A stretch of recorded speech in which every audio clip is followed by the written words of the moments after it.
Chers frères et sœurs, chers amis, réveille-toi, toi qui dors, lève-toi d'entre les morts, et Christ t'éclairera.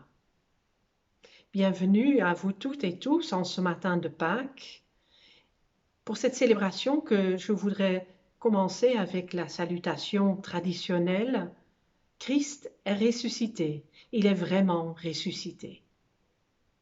Nous attendions ce jour avec une impatience grandissante, à la mesure de notre angoisse croissante.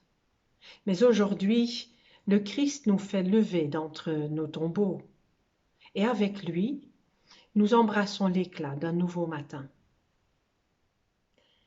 Il nous demandait de veiller avec lui la nuit, mais c'est lui qui nous a rejoints dans nos abîmes profonds. Il ne nous a pas abandonnés à nous-mêmes, quand l'épaisseur de la nuit nous empêchait de voir, quand la solitude pesait sur nos pensées qui devenaient lourdes et sombres, quand la crise mettait à rude épreuve notre confiance, quand la maladie frappait à notre porte et quand la mort rôdait dans nos villes et villages. Il ne nous a pas abandonnés. Il est resté là, jusqu'au bout, jusqu'à l'aube. Il est là. Ce matin encore, il nous précède sur le chemin de lumière et d'espérance, et il nous invite à cheminer avec lui. Il nous appelle par notre nom. Il nous appelle à vivre.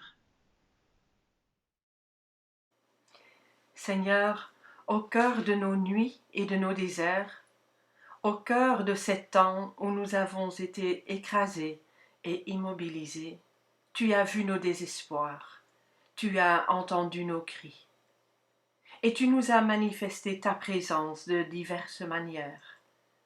Dans la parole d'un ami, dans le geste d'un inconnu, dans la présence d'un frère ou d'une sœur, tu nous as rejoints, tu nous as touchés, tu nous as relevés et donné des forces nouvelles. Ainsi, tu nous as remis en route. Ainsi, tu as mis ta lumière dans nos nuits, ta parole dans nos silences, ta présence vivante dans nos isolements. Ta vie nous a relevés de nos morts. Tu nous as ainsi relevés et tu nous as fait passer de l'immobilisme à la marche. C'est ainsi que tu nous as fait vivre une véritable et profonde résurrection, en nous révélant et nous donnant ta présence vivante et vivifiante, même au cœur de nos déserts mortifères, même dans nos isolements les plus terribles. Louange à toi, Seigneur de la vie, car ce matin encore, tu nous fais renaître à ta vie. Louange à toi pour ta présence vivante et vivifiante qui donne son sens et des couleurs nouvelles à notre aujourd'hui. Elle nous redit que la résurrection nous est offerte à vivre dès le présent de notre vie par ta présence et ta parole. Béni sois-tu. Alléluia.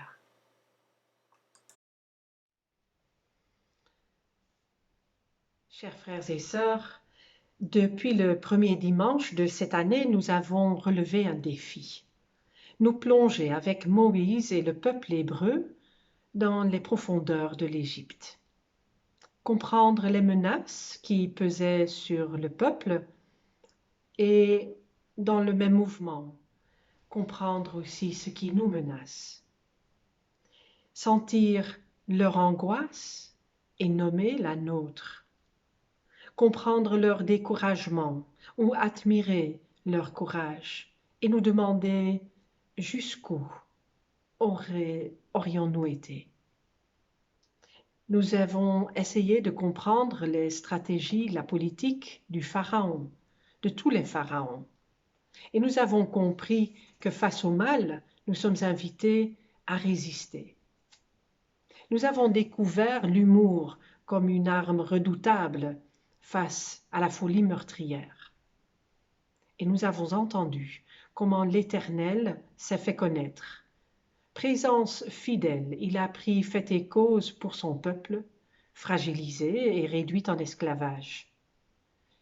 Pour le libérer, il s'est battu et il accomplira sa promesse de libération. Aujourd'hui, c'est le grand jour. Nous avons tenu bon et avec Moïse et avec le peuple hébreu, nous traverserons la mer des Joncs, la mer Rouge et toute autre mer qui met en péril notre existence, en même temps qu'elle nous ouvre notre avenir. À notre droite et à notre gauche, les eaux se dresseront. Elles se feront menaçantes et le passage sera étroit. Mais ayons confiance. Le bras de l'Éternel nous ferait un chemin à travers les vallées de toute mort. Nous passerons et ce sera pour nous comme une nouvelle naissance. Pierre-Paul nous lira les lectures pour ce matin, du livre de l'Exode donc, au chapitre 13, les versets 20 à 22, puis au chapitre 14, les versets 13 au 31. Du livre de l'Exode au chapitre 13 et 14. Ils partirent de Soukhot et campèrent à Étam, en bordure du désert. Le Seigneur lui-même marchait à leur tête, colonne de nuée le jour pour leur ouvrir la route, colonne de feu la nuit pour les éclairer. Ils pouvaient ainsi marcher jour et nuit. Le jour, la colonne de nuée ne quittait pas la tête du peuple, ni la nuit, la colonne de feu. L'ange de Dieu qui marchait en avant du camp d'Israël partit et passa sur leurs arrières. La colonne de nuée partit de devant eux et se tint sur leurs arrières. Elle s'inséra entre le camp des Égyptiens et le camp d'Israël. Il y eut la nuée, mais aussi les ténèbres. Alors elle éclaira la nuit, et l'on ne s'approcha pas l'un de l'autre de toute la nuit. Moïse étendit la main sur la mer. Le Seigneur refoula la mer toute la nuit par un vent d'est puissant, et il mit la mer à sec. Les eaux se fendirent, et les fils d'Israël pénétrèrent au milieu de la mer à pied sec, les eaux formant une muraille à leur droite et à leur gauche. Les Égyptiens les poursuivirent et pénétrèrent derrière eux. Tous les chevaux du Pharaon, ses chars et ses cavaliers, jusqu'au milieu de la mer. Or, au cours de la veille du matin, depuis la colonne de feu et de nuée, le Seigneur observa le camp des Égyptiens. Et il mit le désordre dans le camp des Égyptiens. Il bloqua les roues de leurs chars et en rendit la conduite pénible. L'Égypte dit : « Fuyons loin d'Israël, car c'est le Seigneur qui combat pour eux contre l'Égypte. » Le Seigneur dit à Moïse : « Étends la main sur la mer, que les eaux reviennent sur l'Égypte, sur ses chars et ses cavaliers. » Moïse étendit la main sur la mer. À l'approche du matin, la mer revint à sa place habituelle, tandis que les Égyptiens fuyaient à sa rencontre. Et le Seigneur se débarrassa des Égyptiens au milieu de la mer. Les eaux revinrent et recouvrirent les chars et les cavaliers. De toutes les forces du Pharaon qui avaient pénétré dans la mer derrière Israël, il ne resta personne. Mais Les fils d'Israël avaient marché à pied sec au milieu de la mer, les eaux formant une muraille à leur droite et à leur gauche. Le Seigneur, en ce jour-là, sauva Israël de la main de l'Égypte, et Israël vit l'Égypte morte sur le rivage de la mer. Israël vit avec quelle main puissante le Seigneur avait agi contre l'Égypte. Le peuple craignit le Seigneur, il mit sa foi dans le Seigneur et en Moïse, son serviteur. Chemin faisant, nous avons découvert ces derniers mois la richesse et la profondeur de la symbolique du livre de l'Exode. En nous intéressant de près à ce livre, nous sommes devenus contemporains, des protagonistes comme des personnages plus discrets dont la vie se déroule dans l'ombre du récit. Ainsi, nous avons partagé le désarroi des mères face aux menaces du Pharaon et nous avons pensé à la vulnérabilité de nos propres enfants. Avec les sages-femmes égyptiennes, nous nous sommes imaginées têtues et courageuses. Moïse nous a appris à découvrir notre identité complexe et multiple. Et nous avons appris à identifier ce qui nous tient liés.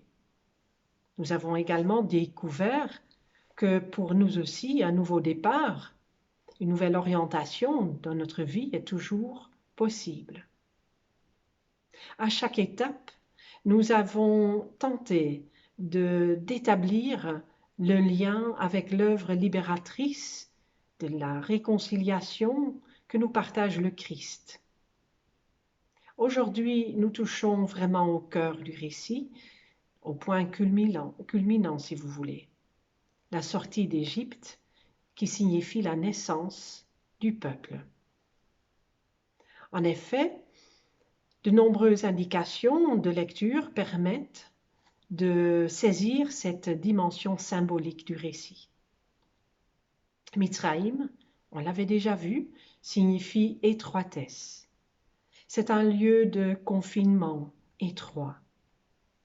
Aujourd'hui, nous pouvons nous faire une petite idée de la pression grandissante qui envahit le peuple de plus en plus à l'étroit. À mesure que le peuple grandit, les conditions de vie que leur impose le Pharaon s'endurcissent. Le besoin de sortir n'en devient que plus pressant. Mais la délivrance se fait attendre. Aucune ouverture. Au contraire, la matrice reste obstinément fermée. Alors, telle une sage-femme, l'Éternel vient en aide de l'enfant en souffrance. Les 10 frappes sont comme autant de contractions qui préparent à l'expulsion. Comme il est écrit au chapitre 11 du livre de l'Exode, le Seigneur dit à Moïse, « Je vais amener une dernière frappe sur Pharaon et sur l'Égypte. Après cela, il vous laissera partir d'ici, et même, plus que vous laissez partir, il vous chassera d'ici. Il vous expulsera. » On sent toute l'intensité de l'événement, l'urgence aussi. Une naissance n'est jamais sans danger, ni pour l'enfant, ni pour la mère. Toute la nuit, l'Éternel déplace la mer, ouvre la mer par son souffle puissant, un souffle de l'Est. Et quand finalement les eaux sont rompues, l'enfant s'engage dans le passage étroit qui mènera du confinement de l'Égypte vers la terre de la liberté. Et le texte de préciser qu'un retour n'est pas envisageable.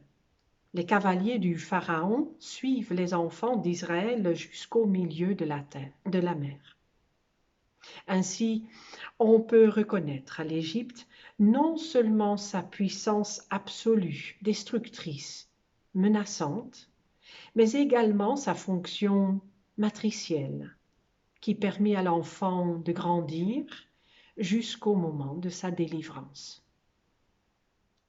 La symbolique de la nouvelle naissance ou d'un renouveau existentiel est encore approfondie lorsqu'on entend la résonance avec d'autres récits bibliques. Et je pense notamment au récit du déluge et le raccord que nous y entendons par l'emploi d'un vocabulaire similaire.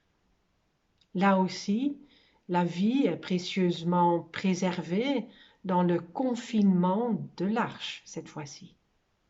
Elle sera sauvée des eaux quand Noé et les siens sortent de l'arche et posent leurs pieds sur la terre sèche, comme le peuple hébreu passait à travers la mer sur la terre sèche. Dans le récit de l'Exode, un ange, l'ange de Dieu, marche tantôt devant le peuple, tantôt derrière pour le protéger. Chagall lui réserve une place éminente, tout en haut de son tableau. Stature gracieuse et allongée, l'ange protège, caresse de sa blancheur les premiers rescapés de la mort, les premiers-nés. Par le regard et le geste de la main, discret, la figure invite tout en douceur, mais avec insistance. Allez, sortez, traversez, la vie est devant. Dans l'Évangile, selon Jean, ils sont deux. Tous de blanc vêtus, ils se tiennent à l'endroit où le corps de Jésus avait été déposé. L'un à la tête, l'autre aux pieds. Ils sont là, au ventre de la mort, et les murs se dressent encore, à droite, à gauche. Comme dans le récit de l'Exode, ces anges font œuvre d'accoucheuse en ce qu'ils invitent Marie à se raconter. Femme, pourquoi pleures-tu? Nous connaissons la force du récit de vie. Paul Ricoeur écrit à ce propos: nous racontons des histoires que les vies humaines ont besoin, et parce que les vies humaines ont besoin et méritent d'être racontées, et en particulier toute l'histoire de la souffrance crie vengeance et appelle récit. Et nous allons voir comment le récit de vie va effectivement ouvrir le chemin pour Marie. Nous nous reconnaissons dans la figure de Marie, venue très tôt le matin pour apporter ses soins aux morts qu'elle pleure. Entièrement tournée vers le passé, elle est lourde de ses souffrances. Avec douleur et regret, elle retourne dans ses pensées ce qu'elle considère comme un gâchis. La mort de Jésus est une rupture qui entrave définitivement le projet de vie qu'il lui avait proposé à elle, comme à tant d'autres. Dans son tableau Résurrection, qui est en réalité le panneau central d'une triptyque, résistance, résurrection, libération, Chagall montre le Christ en croix, tout lumineux dans un monde en feu. Malgré le titre de cette œuvre, Résurrection, ici aucune trace d'un Christ victorieux. Comme si l'artiste voulait dire que l'espérance de la vie nouvelle est à un prix très élevé. Celui d'un homme qui aime tellement qu'il va jusqu'au bout, jusqu'à la mort, pour donner la vie. à ses pieds une femme.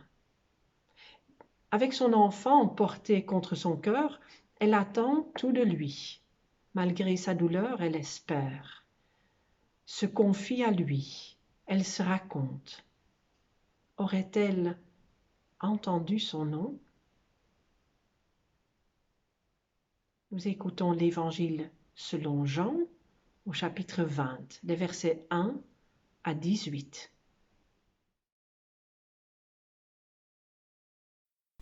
De l'Évangile de Jean au chapitre 20.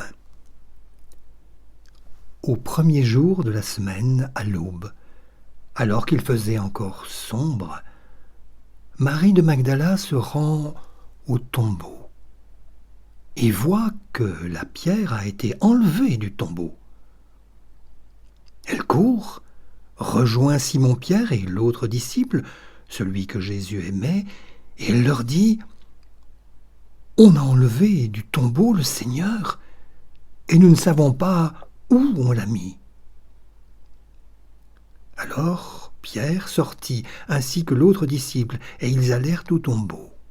Ils couraient tous les deux ensemble, mais l'autre disciple courut plus vite que Pierre, et arriva le premier au tombeau. Il se penche et voit les bandelettes qui étaient posées là. Toutefois, il n'entra pas. Arrive à son tour Simon-Pierre qui le suivait. Il entre dans le tombeau et considère les bandelettes posées là et le linge qui avait recouvert la tête. Celui-ci n'avait pas été déposé avec les bandelettes, mais il était roulé à part, dans un autre endroit.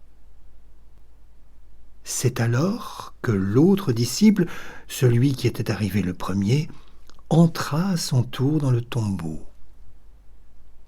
Il vit et il crut. En effet, il n'avait pas encore compris l'écriture selon laquelle Jésus devait se relever d'entre les morts. Après quoi, les disciples s'en retournèrent chez eux. Marie était restée dehors, près du tombeau, et elle pleurait. Tout en pleurant, elle se penche vers le tombeau, et elle voit 2 anges vêtus de blanc, assis à l'endroit même où le corps de Jésus avait été déposé. L'un à la tête et l'autre aux pieds. « Femme, lui dirent-ils, pourquoi pleures-tu » Elle leur répondit « On a enlevé mon Seigneur, et je ne sais pas où on l'a mis. »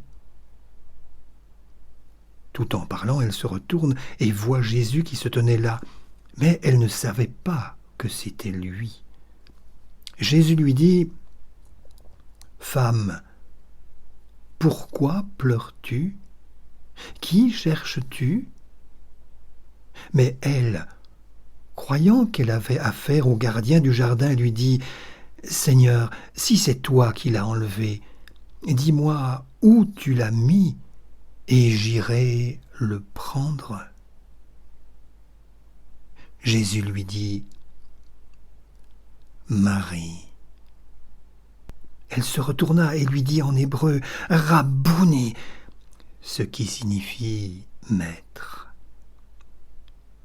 Jésus lui dit « Ne me retiens pas, car je ne suis pas encore remonté vers mon Père. Pour toi, va trouver mes frères, dis-leur que je monte vers mon Père, qui est votre Père, vers mon Dieu, qui est votre Dieu. »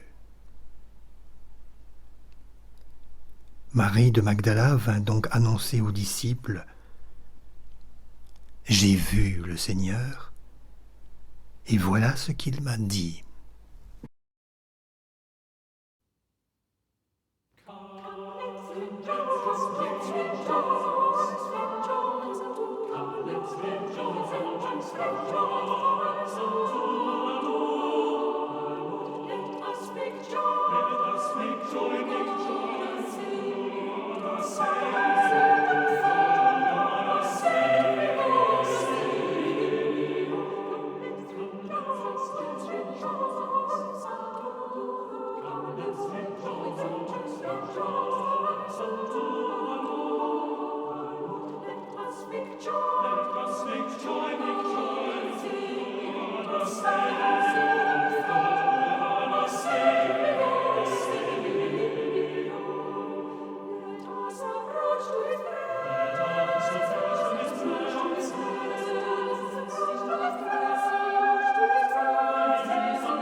Nous venons d'entendre un magnifique cantique. Légères et lumineuses, les voix interprètent quelques versets du psaume 95, mis en musique par le compositeur John Hamner. Venez, crions de joie pour le Seigneur, acclamons le rocher qui nous sauve. Pourtant, en ce premier jour de la semaine, tous et toutes ne sont pas à la joie, et la foi en Dieu Sauveur est mise à rude épreuve. C'est vrai pour certains d'entre nous, comme c'était vrai pour Marie ce matin-là. À sa douleur devant la mort de Jésus vient maintenant s'ajouter la souffrance de la profanation de son tombeau. Elle ne pourra même pas faire ce qu'il convient et ce qui aurait signifié un peu de baume sur un corps, sur son âme. Prendre soin, avec des gestes tendres de celui qu'elle aimait et qu'elle venait de perdre, aurait été sa manière à elle de calmer sa douleur, d'apprivoiser la mort. Le tombeau vide signifie pour Marie une grande déception qui chasse la dernière miette d'espérance et de foi. Ce qui reste sont ses pleurs et sa solitude immense. La première réaction de Marie devant le tombeau vide n'a pas été un « Alléluia » éclatant, enthousiaste, ni un Christ est ressuscité liturgique, mais un soupir qui devient silence. Je ne sais pas, je ne sais plus. La présence des deux messagers vêtus de blanc ne parvient pas à lui rendre l'espérance, en tout cas pas dans l'immédiat. Mais si on écoute attentivement, on entend le doux frémissement d'une timide mise en mouvement qui commence lorsque Marie est invitée à dire sa détresse à ces deux figures en blanc. À la différence des autres évangiles, la fonction des anges chez Jean n'est pas de révéler à Marie le sens du tombeau vide. Ces figures en blanc ne sont pas là pour répondre ou expliquer, mais pour inviter Marie à s'interroger sur elle-même et sur le sens de ses larmes. Par leur simple question « Femme, pourquoi pleures-tu » les anges ouvrent le chemin d'un dialogue, intérieur comme extérieur, et appliquent ainsi le baume d'un ordre nouveau sur sa blessure profonde. Marie exprime ses sentiments de façon simple et répétitive. Je ne sais pas, je ne sais plus. Elle dit par ces simples mots toute sa solitude. Elle se sent perdue, abandonnée. Pour raconter ce premier dialogue, et pour dire que c'est le début timide d'un retour vers la vie, Jean écrit « Tout en parlant, Marie commence à se retourner. » Et ce mouvement trouve son aboutissement lorsqu'elle entend celui qu'elle prend pour le jardinier l'appeler par son nom. À ce moment seulement, elle se retourne complètement. Le dialogue de Pâques bascule précisément lorsque Jésus prononce son nom. Marie. C'est l'expression ultime de reconnaissance. Lorsqu'elle lui répond « Rabboni, maître », Marie retrouve son bien-aimé par-delà la mort. C'est toute la dynamique de la parole. Prise de parole pour exprimer son désarroi, son désespoir, mais aussi la parole pour prononcer le nom et appeler ainsi la personne tout entière vers elle-même. C'est donc bien cette parole qui circule et qui va ramener Marie à elle-même et à son Seigneur. Mais cette même parole va la mettre également en relation avec les autres, va l'envoyer vers les autres. Alors le dialogue devient un trialogue et son univers s'élargit. Marie renaît à elle-même, au Seigneur et au monde. Et ce n'est qu'à ce moment-là qu'elle pourra dire « J'ai vu le Seigneur ». C'est un moment de partage. Autrement dit, pour que Marie devienne témoin du Christ vivant, il n'aura pas fallu une vision extraordinaire, mais une conversion du regard qui passe par la parole, celle de Marie et celle du Christ, dans l'espace du dialogue. Cela fait écho à cet autre passage de l'Évangile selon Jean, qui renoue aussi d'ailleurs avec le vocabulaire de l'Exode. Les brebis qui lui appartiennent, le berger les appelle chacun par son nom et il les amène dehors. Il les amène dehors, il les fait sortir. Marie sort de sa tristesse, elle est la première brebis à sortir de son confinement, à quitter l'enclos de la mort et du désespoir. Il nous arrive, à nous aussi, de nous sentir emmurés dans une tristesse profonde, dans une solitude qui semble sans fin. La joie de Pâques nous rejoint chaque fois que ces espaces vides dans nos vies seront remplacés par une nouvelle orientation, un nouveau sens.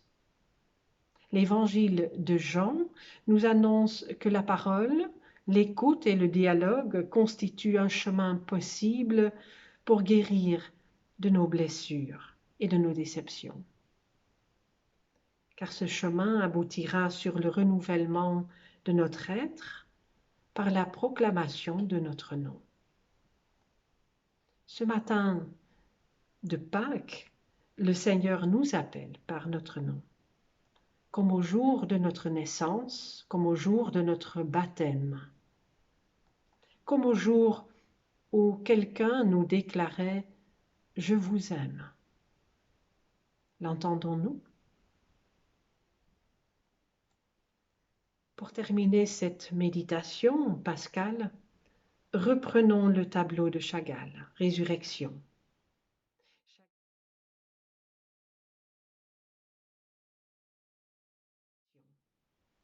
Chagall crée cette œuvre dans le contexte de la guerre et de la Shoah. Le désespoir se dessine dans les couleurs sombres et épaisses, mais l'espérance se glisse dans son tableau par la lampe allumée au centre à côté du Christ tout en lumière. Cette lampe évoque la présence fidèle et l'amour de Dieu, comme aussi l'amour humain, car l'amour est la seule espérance dans un monde en feu. Le récit de Pâques ne dit rien d'autre. Le premier jour de la semaine à l'aube, alors qu'il faisait encore sombre. Écoutons le texte de Francine Carriot. À l'aube profonde, les femmes arrivent pour l'embaumement comme on arrive pour l'enterrement d'une espérance. Dans leur cœur, les souvenirs ont déjà goût de cendre. On pense rarement au futur dans les cimetières. Mais voici qu'au bord du tombeau, la pierre du passé a roulé loin de la mort. Dans le roc de leurs larmes, une faille s'ouvre, dont elles ne savent d'abord que faire. Il faut du temps pour apprivoiser la résurrection. Et c'est alors qu'au plus profond de leur nuit, une parole neuve et claire les rejoint. La fin devient commencement, la vie leur ouvre un demain. Seigneur, toi qui te tiens au seuil de nos tombeaux, où nous nous enfermons, donne-nous de déposer à terre les fioles de notre désespérance. Que ta parole réveille en nous, aujourd'hui, ce qui est retenu dans la mort. Christ, Seigneur, tu es le vivant, et tu nous parles de vivre.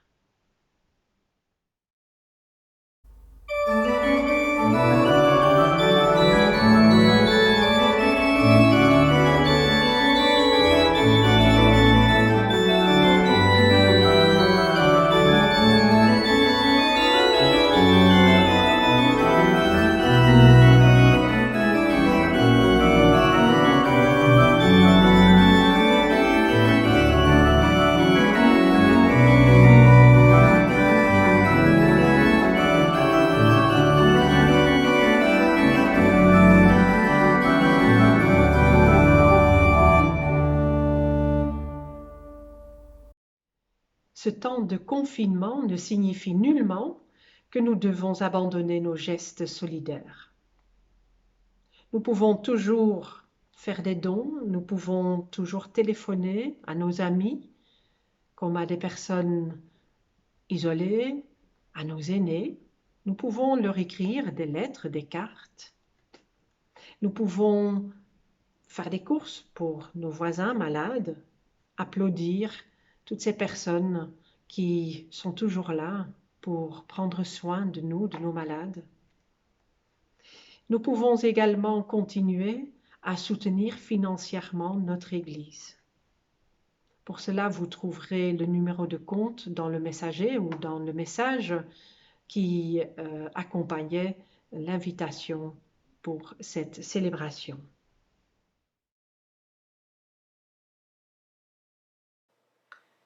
Je vous invite à la prière.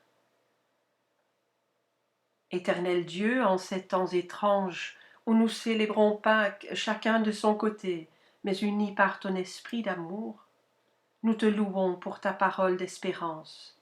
Elle nous dit la joie et la vie pour tous tes enfants. Elle nous donne la force de prier pour tous ceux et pour toutes celles qui donnent leur temps, leur énergie, leur savoir et leur amour. Dans les hôpitaux et dans les maisons de soins et de repos, ou encore à domicile. Nous te prions pour les malades et pour ceux qui quitteront ce monde sans revoir ceux qui les aiment. Nous te prions pour tous ceux qui travaillent pour que la vie continue.